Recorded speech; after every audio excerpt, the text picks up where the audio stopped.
Monggo. Assalamualaikum warahmatullahi wabarakatuh. Waalaikumsalam. Ingkang kula hormati Ya Yudi, Ya Yunen, Ya Mansur, Bapak Ibu, Prof. Bincang, Kecamatan Takeran, para jemaah yang berbahagia. Pindah monggo sesarengan macam syukur dumateng Gusti Kang Muga sehingga sampun kathah paringan nikmatan dumateng kula panjenengan sami sehingga dalam punika saged kepal pada pesantren Kang Bapak menika dalam wonten kawentan kirang satunggal menapa. Amin. Salawat lan salam mugi pasah kunjuk dumateng junjungan kita Nabi Agung Muhammad sallallahu alaihi wasallam. Ingkang tansah kita sekalian bersama dengan bahagia. Amin. Nomor tunggal, kalau namun titik kita karena kondisi COVID, kita harus tetap menjaga. Kalau Zoom meeting hari yang mundur, besok kalau punya kagungan putra wayah ikan mau tebih-tebih bukan sawang sur. Sing murid begitu ya, jadi orang jangan oleh sebab itulah ini yang harus kita jaga. Tinggal kaki kali. Kalau mila laras mas kalau mila ramen nyerat gitu. Menapa kalau ramen nyerat sama mengatakan orang boleh bebas tinggi langit, orang boleh bebas tinggi langit kalau tidak menulis akan hilang dari sejarah. Menulis adalah pekerjaan yang abadi. Sampai kapanpun kita akan kenal, walaupun kita tidak ada. Suatu saat saya Pak Bupati ditugaskan negara masih waktu juga di Jakarta kerja untuk memantau pemilu presiden dan 2 kali saya ke Uzbekistan. Uzbekistan itu negara jalur sutra katanya Mas. Jalur sutra jadi dari Arab perdagangan dulu sampai Cina. Saya 2 kali. Yang belum menikah beruntung lah ya. Nanti kawin sama orang Uzbek, orangnya cantik.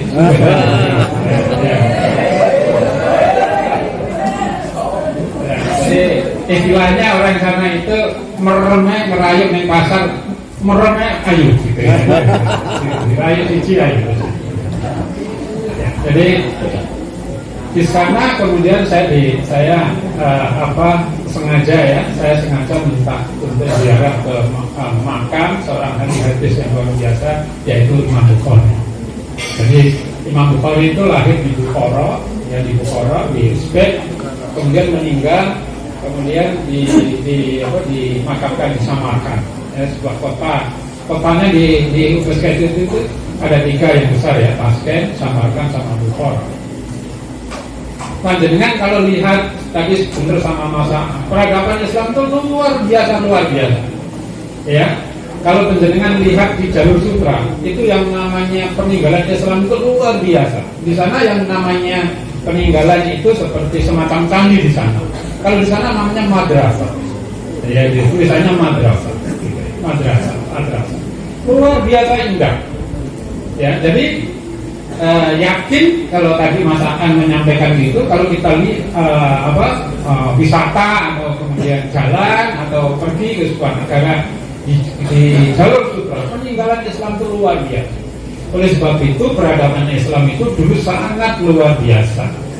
Pada waktu Eropa masih zaman kegelapan, Islam itu zaman keemasan. Makanya jangan heran kalau ilmu kedokteran modern itu dari mana? Dari Islam. Ibnu Sina dulu yang dimulai. Ilmu kedokteran modern. Hanya kemudian ketika orang Barat tadi kemasan menyampaikan juga, kemudian berpikir kritis dan terus semakin maju, kita kemudian peradaban kita dalam tanda kutip ilmu pengetahuan kemudian tertinggal. Sebenarnya dimulai dari kita, dari Islam ya. Kalau kita merujuk dari ilmu pengetahuan matematika, ilmu kedokteran dan seterusnya, itu adalah peradaban kita. Oleh sebab itu waktunya kita rebut ya, Saya sering mengatakan bahwa kita pernah menjadi pada waktu zaman Hindu masuk di Indonesia, kita menjadi pusat peradaban Hindu. Karena ada candi beragama, buktinya, ya kan? Buddha masuk, kita menjadi pusat peradaban Buddha. Islam masuk ke Indonesia, sudah waktunya menjadi pusat peradaban Islam di Indonesia. Kenapa? Itu tadi modalnya sudah punya. Kita penduduk mayoritas Islam yang paling banyak di dunia, masjid paling banyak di dunia, jamaah haji paling banyak di dunia. Kurang apa kita?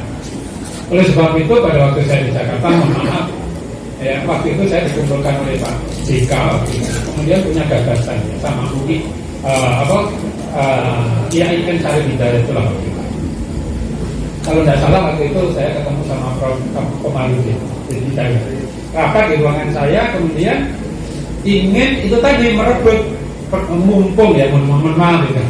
Pagi itu dia menyatakan mumpung Timur Tengah itu lagi hidup, mari peradaban Islam anugerah kita gitu ya. Caranya gimana? Gitu ya. Caranya gimana? Mari kita nanti mendirikan Universitas Islam Internasional Indonesia. Gitu ya. Gitu. Terus waktu itu diskusi kampusnya di mana? Kampusnya di mana? Ada alternatif satu di Serpong sama di Depok. Saya usulkan di Depok. Itulah tanahnya Kominfo itu di sana, bekas RRI itu Pemantau. Akhirnya setuju semua. Kemudian rapat di istana, istana Wapres. Kemudian waktu itu diputuskanlah mendirikan Universitas Islam Internasional Indonesia. Itu diharapkan nanti yang sekolah di situ bukan S1 tapi pasca sarjana, S2, S3 dari seluruh dunia. Dosen-dosennya, dosen top dari seluruh dunia nanti dikumpulkan di situ, konsepnya di situ gitu. Dulu. Ya. Sehingga nanti lulusan-lulusan itu pulang ke negara masing-masing membawa adab Islam Indonesia yang sangat luar biasa. Ya, gitu. Itu konsepnya waktu itu.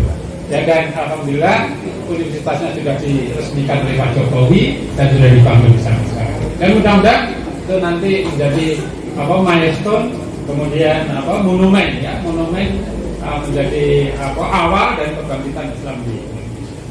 Saya beberapa kali mengikuti sidang-sidang internasional setelah, mohon maaf ya, kelemahan dari kita umat Islam itu kalau bertemu sering bertengkar gitu. itu yang saya sampai pada waktu berangkat saya sudah diwanti-wanti saya bikin dulu gitu ya. Pak Prawoto, saya memimpin delegasi waktu itu di Jeddah sidang organisasi konferensi Islam sedunia di Jeddah. Kemudian saya ketua SOM-nya, senior officer meeting atau ketua delegasinya. Bapak Ibu yang kami hormati, jemaah, pada waktu saya menerima surat dari Pak Yai Yudi tahun 2019 kemarin, masalah tadi bilang. Kemudian saya nulis di Radar Madiun. Ini saya baca aja.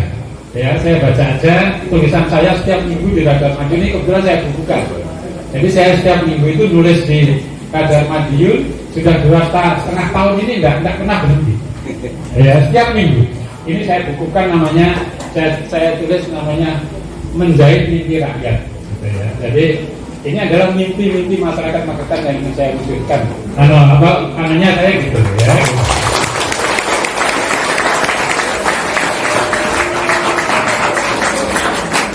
Tapi sayangnya kena COVID ya. Jadi bayangkan ya, COVID itu tahun 2020 anggaran untuk COVID itu 135 miliar tersedot untuk penanganan COVID. Itu kalau membuat jalan di Magetan itu 3/4 sudah hotmik kan. Coba bayangkan ya. Jadi itulah kendala ya ini kendala yang harus kita hadapi. Oleh sebab itulah kemudian apa yang mau kita lakukan terkendala. Baik, saya bacakan ya. Ini tulisan saya yang dimuat di Radar Madiun waktu itu ya tahun 2019.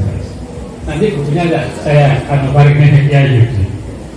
Ketika saya menerima undangan untuk hadir di peringatan HUT Kemerdekaan RI ke-76 tanggal 13 Mei 2019, saya sangat terkejut. Apa benar? Apakah ini tidak salah? Saat ini masih bulan Mei, kok ada peringatan HUT Kemerdekaan RI ke-76? Oleh sebab itu, saya minta sekretaris pribadi saya menghubungi panitia. Apakah undangan ini benar? Apalagi di tengah suasana habis pilpres dan suasana masih belum dingin. Ditambah lagi pertentangan antar pendukung pasangan nomor 01 dan 02 kelihatannya belum selesai. Kok ada undangan peringatan HUT kemerdekaan RI tapi dalam bulan Mei, apa nggak namanya masalah? Bukankah kalau ini betul perayaan tahun 2019 baru dirayakan untuk kemerdekaan yang ke-74? Namun dalam undangan untuk perayaan HUT kemerdekaan RI ke-76, tentu sebagai aparat pemerintah mempunyai kewajiban untuk bertanya dan melakukan analisa di setiap persoalan yang muncul. Sifat kehati-hatian harus tetap dijaga. Hasil konfirmasi sekretaris saya kepada panitia memang betul. Undangan dari Pondok Pesantren Cokro Kertopati Tangerang hari Senin tanggal 13 Mei 2019 mengundang saya hadir jam 20 untuk ikut merayakan HUT kemerdekaan RI ke-76. Karena saya sudah mengenal sangat baik dengan pimpinan Pondok Pesantren Cokro Kertopati, Kiai Judi Tafsir, dan tidak meragukan nasionalismenya, maka sejak menerima undangan beliau yang berbeda dari biasanya itu, saya tetap berketetapan untuk hadir. Apalagi saya tahu betul cara berpikir dan bertindak Kiai Yudi memang selalu tidak dalam tindakan mainstream. Mainstream itu umum, enggak pernah umum.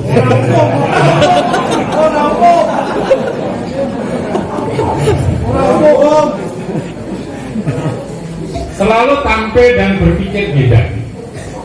Ambil contoh saja, setiap pondok mengadakan peringatan seperti HUT kemerdekaan RI selalu nanggap pertunjukan wayang kulit. Demikian juga pada peringatan keagamaan tertentu juga demikian. Setelah sembahyang tarawih, saya segera bergegas menuju pondok yang beliau pimpin di Tangerang.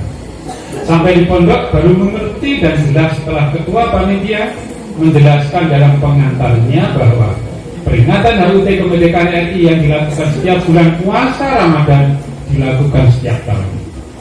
Jadi sejak Pondok Pesantren Cokro Kertopati didirikan tahun 2010 sudah 6 kali peringatan dilakukan. Peringatan ini dilakukan sebagai bentuk upaya melawan lupa. Sungguh saya seperti diingatkan kembali dalam peristiwa ini. Dan sebab itu sejarah harus dibuka kembali. Ketika Soekarno-Hatta sebagai Budi Tunggal menyatakan kemerdekaan bangsa Indonesia jatuh pada hari Jumat tanggal 9 Ramadan 1334 Hijriah atau tanggal 17 Agustus 1945. Kalau kemudian Pondok Pesantren Cokro Kertopati merayakan HUT kemerdekaan RI ke-76 tanggal 8 malam 9 Ramadan 1440 Hijriah, menurut saya betul-betul melawan lupa. Tepuk tangan.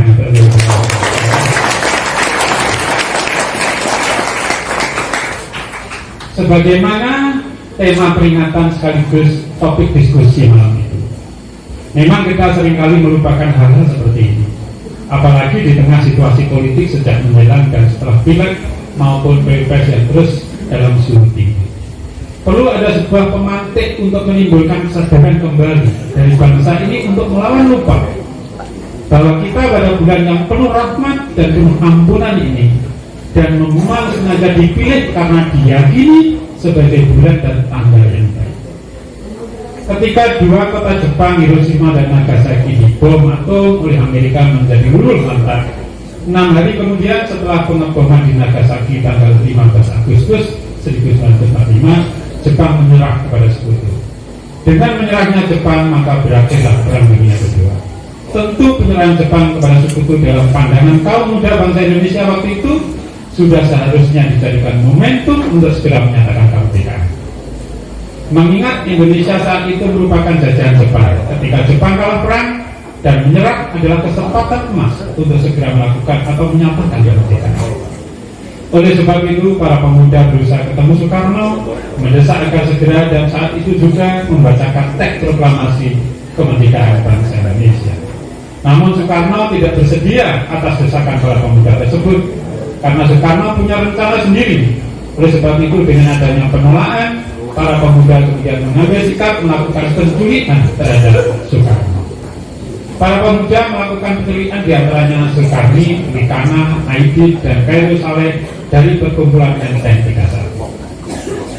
Peristiwa ini terjadi pada tanggal 16 Agustus 1945 pukul 3 dini hari. Soekarno pada dini hari itu juga oleh para pemuda dibawa ke Rangkas Deplok. Namun tidak lama kemudian pada tanggal yang sama, yaitu tanggal 16 Agustus, Soekarno sudah dijemput oleh beberapa orang dan tengah malam sudah berada di Jakarta. Tidur di tempatnya apa tadi? Ya. Esok harinya, yaitu hari Jumat atau Jumat Legi dalam hari Pasaran Jawa, tanggal 17 Agustus 1945, dipilihlah kediaman Soekarno dalam Segasan Timur 56 Jakarta untuk dibacakan teks proklamasi yang rencana sebelumnya di lapangan Ikada. Mengapa Soekarno tidak bersedia memenuhi desakan para pemuda untuk segera membacakan teks proklamasi? Ada beberapa alasan yang mendasarinya. Menurut keyakinannya, mengapa justru diambil tanggal 17? Mengapa tidak didesak para pemuda atau tanggal 16? Menurut penjelasannya dari Pak Karno di dalam buku itu, saya orang yang percaya pada mistik. Saya tidak dapat menerangkan dengan pertimbangan akal, tidak dapat menjelaskan mengapa tanggal 17 lebih memberi harapan kepadaku. Akan tetapi saya merasakan di dalam kalbuku bahwa 2 hari lagi adalah saat yang baik. Angka 17 adalah angka keramat, 17 adalah angka yang suci. Selanjutnya dijelaskan, pertama, kita sedang berada dalam bulan Ramadan. Waktu kita semua sedang berpuasa. Hari Jumat ini Jumat Legi, Jumat yang berbahagia dan suci. Dan hari Jumat tanggal 17, Al-Quran diturunkan tanggal 17. Orang Islam sembahyang 17 rakaat dalam sehari. Mengapa Nabi Muhammad memerintahkan 17 rakaat? Mengapa tidak 10 atau 20 saja? Karena itu kesekian angka 17 bukan buatan manusia, katanya Pak. Itulah fakta sejarah yang tidak mungkin harus kita lupakan, bahwa bangsa ini menyatakan kemerdekaan dipilih oleh founding fathers kita pada tanggal 17 Agustus 45 bukan tanpa alasan. Penuh dengan perhitungan yang matang, baik dari pertimbangan budaya, keyakinan, dan juga ajaran agama. Usaha pondok pesantren Cokro Kertopati melawan lupa sungguh sebuah usaha yang perlu mendapat apresiasi. Mengapa saat ini di bulan suci yang penuh berkah dan ampunan kita semua tidak justru mengambil hikmah dari peristiwa bersejarah bangsa tersebut untuk menuju rekonsiliasi? Seolah justru kita sendiri yang ingin menodaikan betapa ruginya kita. Terima kasih. Assalamualaikum warahmatullahi wabarakatuh.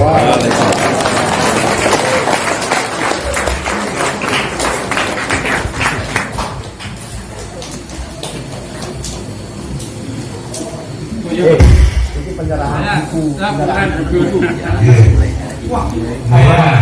Jadi ini kumpulan buku saya. Untuk bagian ngambil dokumentasi, ambil posisi karena acara dilakukan penyerahan buku.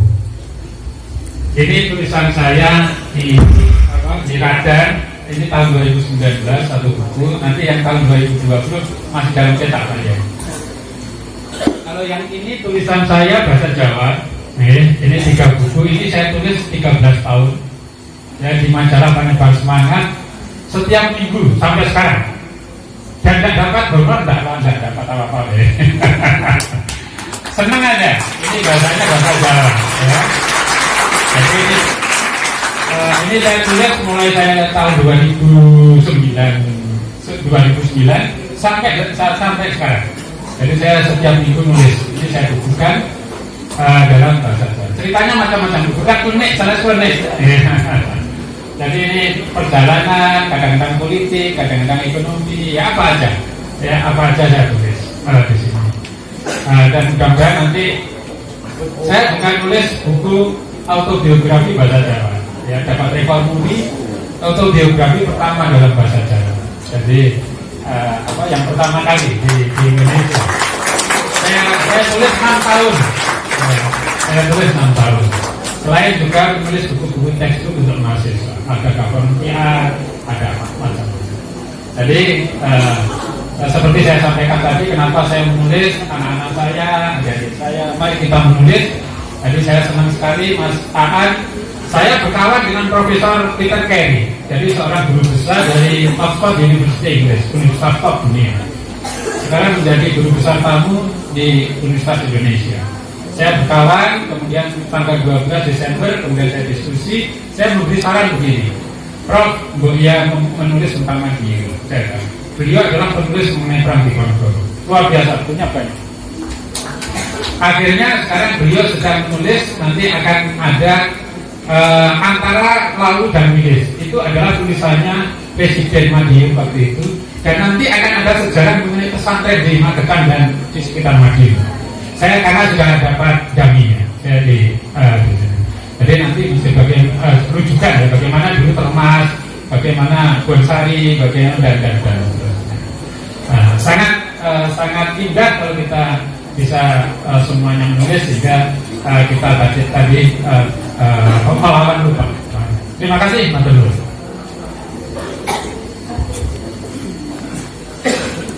Diwacau lah. Berapa ide mah?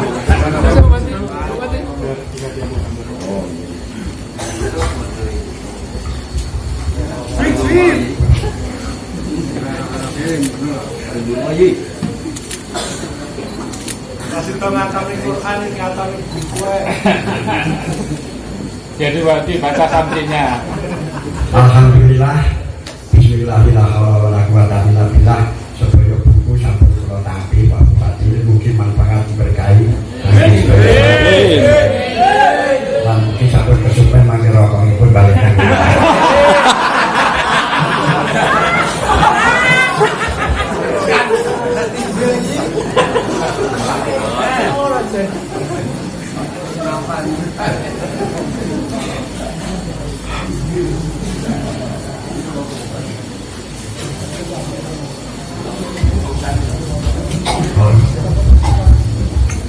Nggih, matur nuwun.